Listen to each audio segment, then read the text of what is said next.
नमस्कार साथियों, आपका हमारे YouTube चैनल द एजुकेशन पर हार्दिक स्वागत है। आज के इस सेशन में हम हिंदी साहित्य और व्याकरण संबंधित महत्वपूर्ण प्रश्नों को हल करेंगे, जो बिहार शिक्षक भर्ती परीक्षा 2023 टीजीटी पीजीटी के दृष्टिकोण से बेहद उपयोगी क्लास होगी। तो देर न करते हुए चलिए सेशन की शुरुआत करते हैं। अगर चैनल पहली बार विजिट किए होंगे तो आपसे नम्र निवेदन है, सेशन को लाइक कर दीजिएगा। सेशन पसंद आए तो चैनल को सब्सक्राइब कर लीजिएगा और अपने दोस्तों में शेयर कर दीजिएगा। पहला प्रश्न है, जहाँ प्रस्तुत में अप्रस्तुत की संभावना हो वहाँ पर कौन सा अलंकार होता है? उत्प्रेक्षा अलंकार होता है, संदेह अलंकार होता है, भ्रांतिमान अलंकार है, रूपक अलंकार है कि उपमा अलंकार है? रूपक नहीं है, रूपक है। तो उपमा अलंकार में भय के अर्थ में, तुलना के अर्थ में क्या होता है? उपमा अलंकार होता है। रूपक अलंकार में उपमेय को उपमान मान लिया जाता है, उपमेय को उपमान मान लिया जाता है, समानता दिखाई देती है। उपमेय में उपमान की समानता दिखाई दिया जाता है या मान लिया जाता है। भ्रांतिमान अलंकार में भ्रमवश हम किसी को मान लेते हैं कुछ, जैसे सांप को रस्सी समझ के तुलसीदास रत्नावली के पास चले गए थे, तो भ्रांतिमान अलंकार। संदेह अलंकार में लास्ट तक संदेह बना रहता है, जैसे साड़ी भी तो नारी है कि नारी भी तो साड़ी है, तो वो लास्ट तक संभावना है कि दुशासन द्रौपदी के चीर को खींचते जा रहा है वस्त्र को, और उसमें पता ही नहीं चल रहा है कि कितना वस्त्रों का ढेर लग गया है। तो वह संभावना है कि यह केवल वस्त्र है कि साड़ी है, नारी है कि साड़ी है। उत्प्रेक्षा अलंकार, जहाँ प्रस्तुत, जैसे एक उदाहरण देते हैं, सोहत ओढ़त पीठ पट श्याम सलोने गात। सोहत ओढ़े पीठ पट, सोहत स्पेस नहीं, ऐसे बता दे रहे हैं। सोहत ओढ़े पीठ पट श्याम सलोने गात, आ मनहु नीलमणि शैल पर आतप पड़हु प्रभाव। जैसे भगवान श्री कृष्ण है, वह पीले रंग के ऐसे वस्त्र धारण किए हैं, ऐसे पीले रंग के यहाँ पे वस्त्र यहाँ पे ऐसे वस्त्र धारण किए हैं कि मानो नीले रंग के पहाड़ पर अभी प्रभात की किरणें पड़ी है। अभी प्रभात की किरणें नीले रंग के पहाड़ पर पड़ी है। तो यहाँ पे श्री कृष्ण क्या है और उनका वस्त्र प्रस्तुत है, ये प्रस्तुत है। और अप्रस्तुत कभी कल्पना कर रहा है, कल्पना शक्ति उसकी क्या होगी? अप्रस्तुत होगा। कल्पना कर रहा है कि ये पीले रंग के वस्त्र इनमें इस प्रकार सुशोभित हो रहे हैं, इनके गात मने शरीर पर, कि मानो नीले पहाड़ पर सूर्य की किरणें अभी प्रभात पड़ी हुई है, सुबह की किरणें। तो यहाँ पे प्रस्तुत श्री कृष्ण और वस्त्र को लेके अप्रस्तुत पहाड़ और सूर्य से कल्पना किया जा रहा है या संभावना व्यक्त किया जा रहा है, वहाँ पे उत्प्रेक्षा अलंकार होगा। Option number A right answer. Question number दूसरा है, पाली भाषा का समय बताइए। 500 ईस्वी से 1000 ईस्वी, 500 ईस्वी से अब तक, 1500 ईस्वी से अब तक, या 500 ईस्वी से 1 ईस्वी। तो देखिए, जो वैदिक संस्कृत है, वैदिक संस्कृत का काल 1500 ईसा पूर्व से 1500 ईसा पूर्व से वैदिक संस्कृत का 1000 ईसा पूर्व तक है। 1000 ईसा पूर्व तक यह वैदिक संस्कृत हो गया। यह क्या हो गया? वैदिक संस्कृत। और 1000 ईसा पूर्व से 1000 ईसा पूर्व से 500 ईसा पूर्व तक, 500 ईसा पूर्व तक क्या है? लौकिक संस्कृति है। और 500 ईसा पूर्व से 500 ईसा पूर्व से 1 ईस्वी तक, 1 ईस्वी के काल को पाली भाषा का समय माना जाता है। और 1 ईस्वी से 500 ईस्वी तक प्राकृत भाषा का समय माना जाता है। 5 ये ईसा पूर्व है और ईस्वी से 500 ईस्वी का काल प्राकृत भाषा माना जाता है। और 500 ईस्वी से 1000 ईस्वी, 500 ईस्वी से 1000 ईस्वी का काल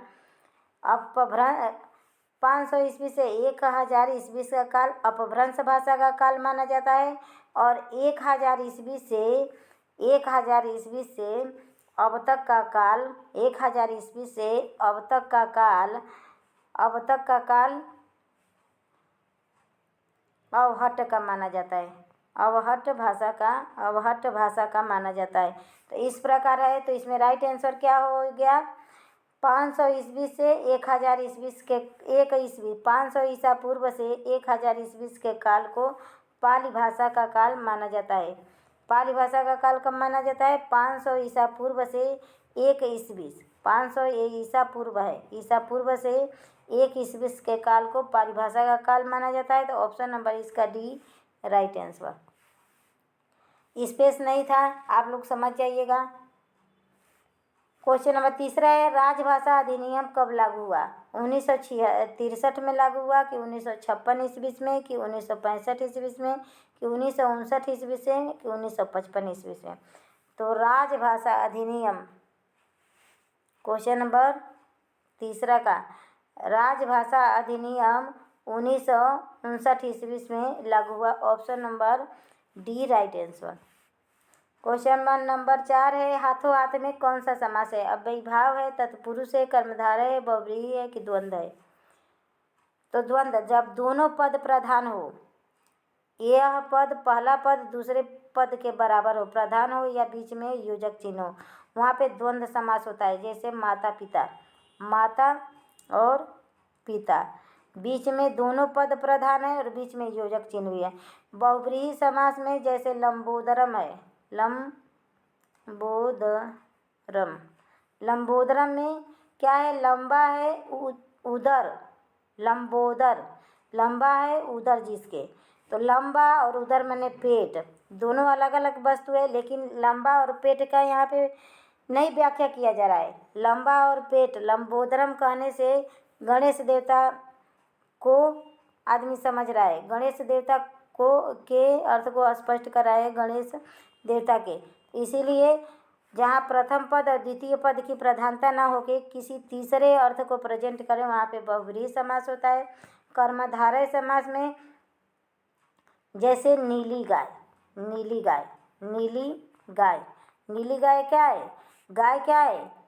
विशेष है, और यह नीली इसकी विशेषण है। तो विशेषण विशेष इति कर्मधारय इति बहुला कर्मधारय। तो विशेषण विशेष गाय का गुण है, गुण होता है किसी व्यक्ति का, कोई भला मानुष होता है तो उसमें भला कर्मधारय समास के अंतर्गत आएगा। तत्पुरुष समास में जैसे रसोई घर है, रसोई घर, रसोई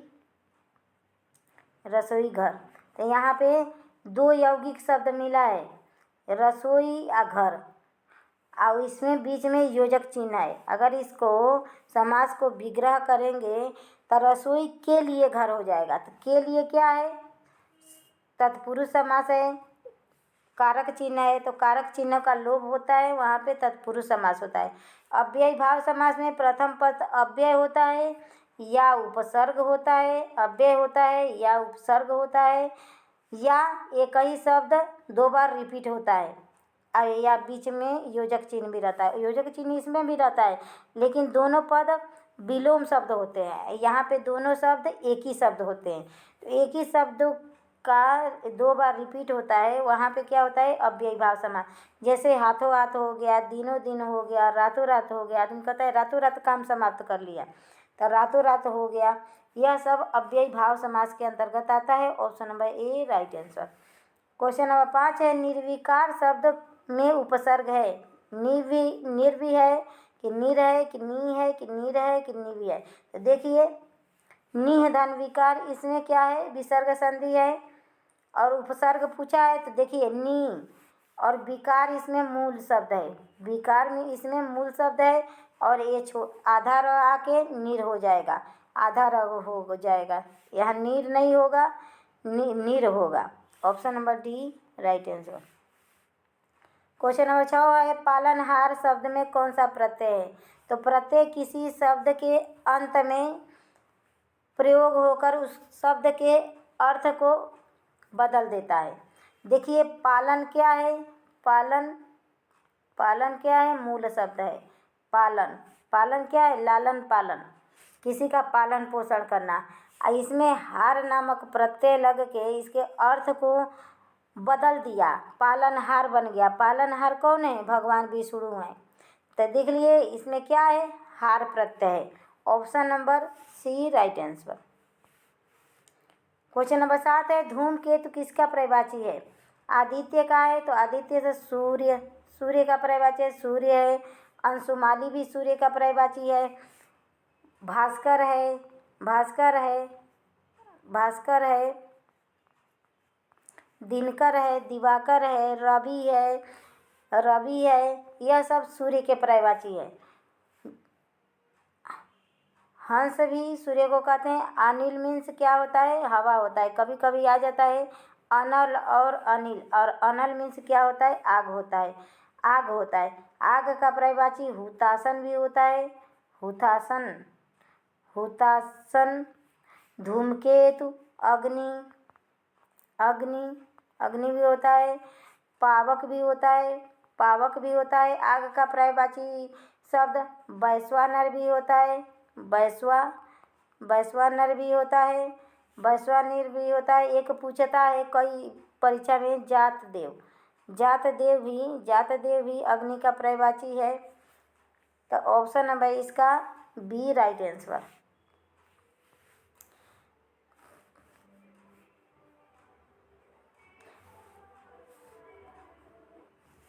क्वेश्चन नंबर 8 है, अंधा युग नाटक किसका है? भारतेंदु हरिश्चंद्र का है, धर्मवीर भारती का, निराला का, सर्वेश्वर दयाल सक्सेना का, कि पंत का? तब पंत का पल्लव है, पल्लव है। पंत की रचना सर्वेश्वर से दयाल सक्सेना की रचना है। खूंटियों पर टंगा हुआ लोग, खूंटियों पर टंगा हुआ, खूंटियों पर टंगा हुआ लोग, खूंटियों पर टंगे हुए लोग, लोग सर्वेश्वर दयाल सक्सेना का है। निराला का कुकुरमुत्ता, बेला, अड़िमा। यह निराला बेला, कुकुरमुत्ता, अड़िमा, अतिमा। यह निराला जी की रचना है। अंधा युग धर्मवीर भारती की रचना है। Option number B right answer. Next प्रश्न देखते हैं। क्वेश्चन नंबर 9 है, कानुप भक्त का विलोम होगा?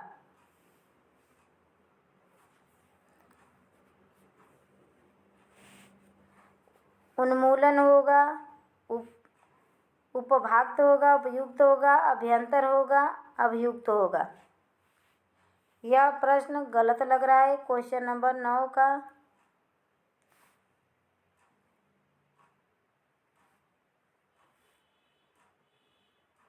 कानुप भक्त का विलोम उन्मूलन होगा, उपभक्त होगा। देखिए ये अनुपयुक्त होगा, अनुपयुक्त। यह अनुपयुक्त, कानुप नहीं है। यहाँ पे अनु रहेगा, अनुपयुक्त होगा। ये भक्त नहीं होगा, युक्त होगा, अनुपयुक्त होगा। यह अलग अलग हो गया है टाइप में। तो अनुपयुक्त का विलोम पूछा है, तो अनुपयुक्त मतलब उपयुक्त नहीं है, तो इसका क्या होगा? उपयुक्त होगा। अभ्यंतर का बाह्य होता है, अभ्यंतर का विलोम बाह्य होता है, बाह्य होता है। एक बाह्य प्रयत्न होते हैं, एक अभ्यंतर प्रयत्न। उभयुक्त और उन्मूलन का क्या हो जाएगा? उन्मूलन का रोपण हो जाएगा, उन्मूलन का रोपण हो जाएगा विलोम शब्द। तो इसका option number C right answer. Question number 10 है, हम कूली से बोझ उठवाते हैं, इस वाक्य में कौन सी क्रिया है? नामधातु क्रिया है, संयुक्त क्रिया है, अकर्मक क्रिया है, प्रेरणार्थक क्रिया है, पूर्वकालिक क्रिया है? तो जब हम कर्ता अपने कोई काम न करके, कर्ता की जगह पे यहाँ पे देखिए सर्वनाम प्रयोग हुआ है, संज्ञा की जगह पर संज्ञा या कर्ता अपने कोई काम न करके किसी और से काम करवाता है, वहाँ पे क्या होता है? वहाँ पे कौन सा क्रिया होता है? फटाफट आंसर कीजिए। वहाँ पे प्रेरणार्थक क्रिया होता है। अकर्मक क्रिया वहाँ होता है जहाँ पे जिसमें कर्म न, जिस वाक्य में कर्म न मौजूद हो, वहाँ पे अकर्मक क्रिया होता है। संयुक्त क्रिया जहाँ पे कर्ता दो क्रियाएं मिलकर संयुक्त क्रिया को प्रेजेंट करती हैं। और पूर्वकालिक क्रिया वह क्रिया होता है जहाँ एक काम करके दूसरा काम किया जाए, वहाँ पे पहला क्रिया क्या हो जाता है, पूर्वकालिक क्रिया हो जाता है। नाम धातु क्रिया संज्ञा सर्वनाम और विशेषण से बनता है। ऑप्शन नंबर इसका D right answer. Question number 11 है, बाणभट्ट की आत्मकथा किसका उपन्यास है? महावीर प्रसाद द्विवेदी का, यशपाल का, हजारी प्रसाद द्विवेदी का, शरद जोशी का या निराला का? तो बाणभट्ट की आत्मकथा हजारी प्रसाद द्विवेदी जी का उपन्यास है। बाणभट्ट की आत्मकथा हजारी प्रसाद द्विवेदी जी का उपन्यास है। Option number C right answer.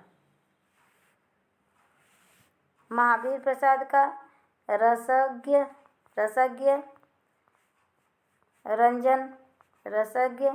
Ranjan. Yashpal का है फूलों का कुर्ता, यशपाल। क्वेश्चन नंबर 12 है, कवि प्रिया किसकी रचना है? केशवदास की, बिहारी की, मोतीराम की, भूषण की, चिंतामणि की? फटाफट आंसर कीजिए। तो कवि प्रिया विज्ञान गीता,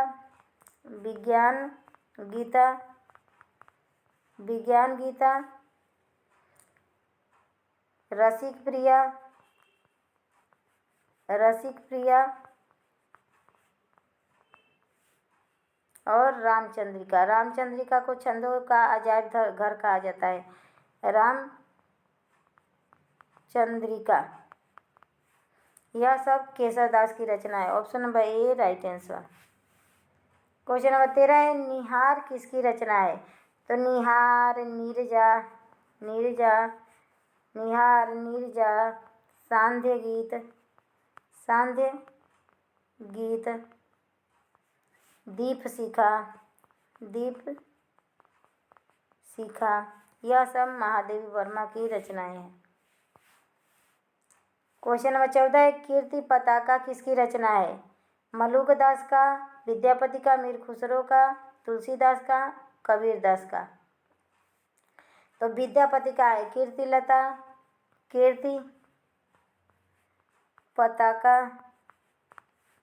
और पदावली, यह तीनों प्रसिद्ध रचनाएं विद्यापति की है। भारत भारती किसकी रचना है? निराला की, श्रीधर पाठक की, बालकृष्ण भट्ट शर्मा नवीन की, हरिअवध जी की, मैथिली शरण गुप्त की? फटाफट आंसर कीजिए क्वेश्चन नंबर 15 का।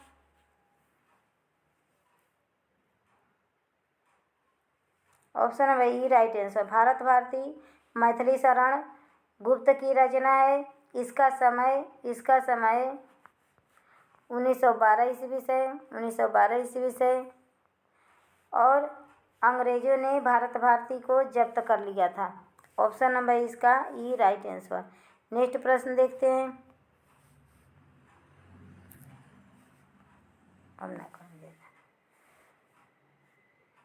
क्वेश्चन नंबर 16 है, निम्न में से कौन सा शब्द संज्ञा है? उचित है कि अनुचित है कि वर्तमान है कि नदी है कि सभी है? संज्ञा पूछा है।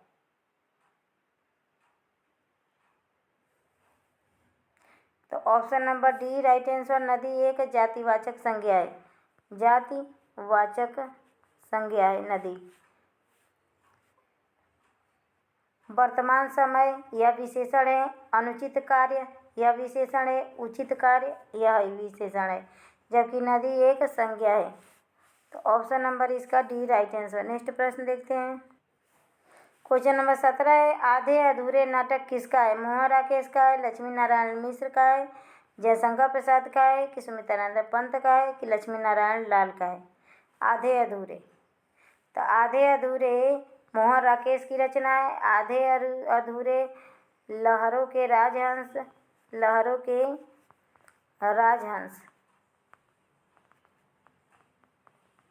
इनका प्रसिद्ध रचना है।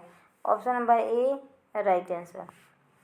क्वेश्चन नंबर 18 है, इसलिए अतएव किस प्रकार काव्य है? संयोजक है कि विभाजक है कि विरोध दर्शक है कि परिणाम है, परिमाण नहीं है, परिणाम है, परिणाम दर्शक है। फटाफट आंसर कीजिए। क्वेश्चन नंबर 18 का option number D right answer. परिणाम दर्शन है, परिणाम दर्शक ऊपर अव्यय है, तो option number D right answer. Question number 19 है, मैं घड़ा भरता हूँ। मैं घड़ा भरता हूँ किस प्रकार की क्रिया है? नाम धातु है, अकर्मक है, सकर्मक है, परिमाण दर्शक है या संकेतवाचक है? फटाफट आंसर कीजिए। क्वेश्चन नंबर 19 का option number C right answer, सकर्मक क्रिया है। देखिए मैं क्या हो गया, मैं सर्वनाम है तो कर्ता की जगह पे प्रयोग हुआ है, मैं करता है। घड़ा क्या है? कर्म है। घड़ा क्या है? कर्म है। और भरना क्या है? क्रिया है। तो क्रिया का प्रभाव किस पे पड़ रहा है? घड़ा पे पड़ रहा है। मैं घड़ा भरता हूँ, तो घड़ा सकर्मक क्रिया। कश्मीरी सेब सिंदूरी होता है, इस वाक्य में प्रविशेषण है। लाल है, सेब है, सिंदूरी है, कश्मीरी है कि कोई नहीं है? तो सेब की विशेषता, कश्मीरी सेब सिंदूरी होता है, तो सेब की विशेषता क्या है? सिंदूरी है।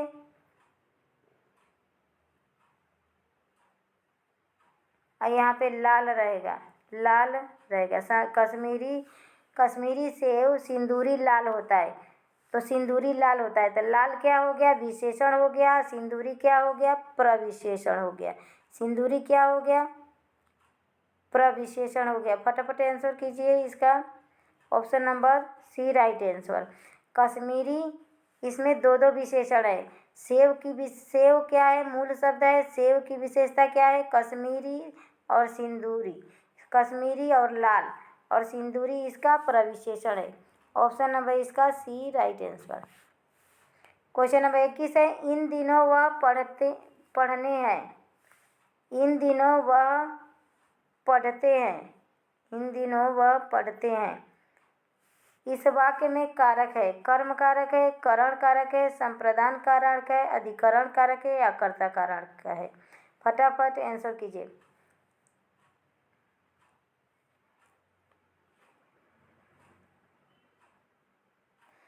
क्वेश्चन नंबर 21 का, इन दिनों वह पढ़ते हैं, पढ़ते नहीं हैं। इन दिनों वह पढ़ने में, देखिए एक ही शब्द जो छूटा है, इसका अर्थ अनर्थ हो गया। इन दिनों वह पटने में है। पटना क्या है? एक शहर है, पटना। पटना शहर में वो है, वह है सर्वनाम, किसी व्यक्ति के नाम पे प्रयोग हुआ है स्थान पे, तो यह सर्वनाम किसी व्यक्ति के लिए लगाया गया है कि इन दिनों वह पटना में है। इन दिनों वह कहाँ पे है? पटना में है। तो पटना क्या है? आधार है, तो आधार है अधिकरण। Option number D right answer. इन दिनों वह पढ़ते हैं, तो पढ़ना क्या है? कर्म कारक हो जाएगा। तो देखिए पटने है, पढ़ना नहीं है, पटने है, तो ऑप्शन नंबर इसका D right answer. Question number 22 हो गया, अभीष्ट का सही संधि विच्छेद होगा। अभिधन इष्ट होगा, अभिधन इष्ट होगा, अभिधन इष्ट होगा, अभिधन इष्ट होगा या अभिधन इष्ट होगा? क्वेश्चन नंबर 23 का, क्वेश्चन नंबर 22 का option number A right answer. अभिधन इष्ट, छोटी ई प्लस छोटी ई मिलके, छोटी ई प्लस छोटी ई मिलके क्या हो गया है? बड़ी ई का निर्माण किया है। तो बड़ी ई, बड़ा ऊ और बड़ा जिसमें रहता है वो क्या होता है? दीर्घ संधि का उदाहरण है, दीर्घ संधि का उदाहरण है। ऑप्शन नंबर इसका ए राइट आंसर। क्वेश्चन नंबर 23 है, सवैया की कवि का, सवैया किस रहेगा?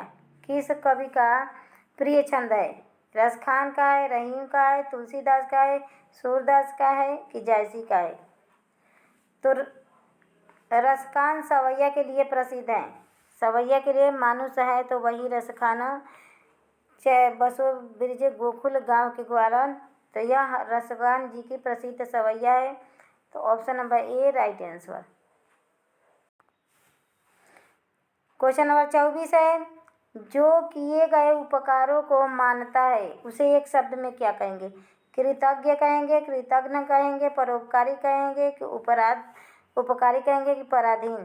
तो जो दूसरे के अधीन रहता है, जो दूसरे का गुलाम या दूसरे का चाकरी करता है, अधीन रहता है, उन्हें एक शब्द में क्या कहेंगे? पराधीन कहेंगे। और जो उपकार करता है उसे उपकारी कहेंगे। जो उपकार करने वाले को, जो उपकार करता है उसे उपकारी कहते हैं। और जो उपकार करने वाले को परोपकारी कहते हैं। अकृतज्ञ कहते हैं जो किए गए उपकारों को नहीं मानता है, उसे एक शब्द में कृतज्ञ कहेंगे। और जो किए गए उपकारों को मानता है उसे कृतज्ञ कहेंगे। Option number A right answer. Question number 25 है, उसने खा लिया होगा किस प्रकार का वाक्य है? आज्ञावाचक, संकेतवाचक, इच्छावाचक, संदेहवाचक या प्रश्नवाचक? उसने खा लिया होगा किस प्रकार का वाक्य है?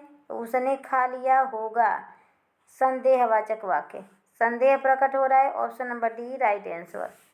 तो आज का यह सेशन यहीं समाप्त हुआ। कैसा लगा सेशन पसंद आया होगा तो प्लीज़ चैनल को सब्सक्राइब कीजिएगा, सेशन को लाइक कर दीजिएगा और अपना स्कोर ज़रूर कमेंट बॉक्स में बताइएगा। नमस्कार दोस्तों, धन्यवाद।